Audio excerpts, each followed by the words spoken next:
कित्येक लोकांना हे माहिती असणार आहे, पण तरीही सांगतोय. छत्रपती शिवरायांच्या काळात इंग्रज आपल्या देशात होते आणि ही गोष्ट कित्येक लोक मान्यच करायला तयार नसतात.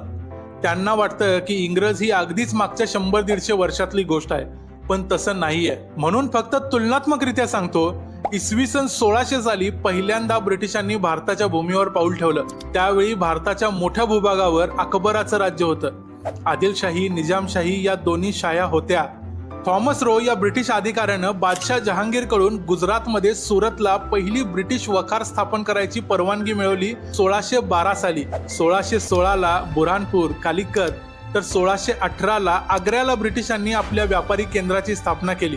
इसवी सन 1620 साली पटण्याला एक नवीन वखार स्थापन केली. मग या घटनेनंतर 10 वर्षांनी शिवनेरीवर छत्रपती शिवरायांचा जन्म झाला. म्हणजे ब्रिटिश भारतात किती जुने आहेत हे आता तुम्हाला समजलं असेल, मी अशी आशा करतो.